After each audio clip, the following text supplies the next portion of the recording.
So நான் வேலை பார்த்துட்டே படிச்சுட்டு இருக்கேன், என்னால் பாஸ் பண்ண முடியுமா? 100% பாஸ் பண்ணலாம். ஸோ நேரத்தின் மதிப்பறிந்தவர் இந்த உலகத்தில் பாஸ் பண்ணாமல் இருப்பாரா? சொல்லுங்க. இன்னொருத்தருக்கு போய் கஷ்டப்பட்டு வேலை பார்த்து கொடுத்துட்டு இருக்கிறவர் தன்னுடைய வேலையை சரியா பார்க்க யோசிப்பாரா? யோசிச்சு பாருங்க.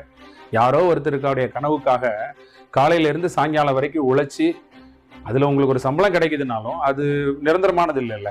அவ்வளவு கஷ்டப்பட்டு யாரோ ஒருத்தருடைய கனவுக்காக ஓடுற நீ உன்னுடைய கனவுக்கு நீ விளையாட்டுத்தனமா இருக்கலாமா? இந்த சீரியஸ்னஸ் இருந்தா போதும், வேலை பார்த்துட்டே படிக்கிறவா படிச்சு அவ்வளவுதான்.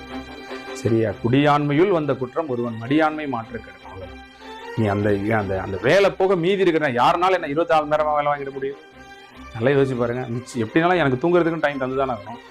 எப்படினாலும் ஒரு மனுஷன் செய்யக்கூடிய வேலையை தான் எனக்கு கொடுத்தாகணும். மிச்சம் இருக்கிற நேரம் இருக்கு பாருங்க, அதை பக்குவமா பயன்படுத்துங்க. நிச்சயமா வேலை பார்த்துட்டு கூட சக்சஸ் பண்ண முடியும். வேலை என்னைக்கும் உங்க வெற்றிக்கு தடையா இருக்காது. அதை மனசுல மட்டும் போட்டுக்கோங்க. படிப்பு நல்ல உச்சத்துல வருதுன்னா அந்த டைம்ல கூட லீவ் போட்டு கூட நம்ம படிச்சுக்கலாம். சரி, ஆனா வேலையில இருந்துட்டு ஒரு குறிப்பிட்ட போர்ஷனை முடிச்சுட்டு அந்த டிசிஷன் எடுக்கணும்.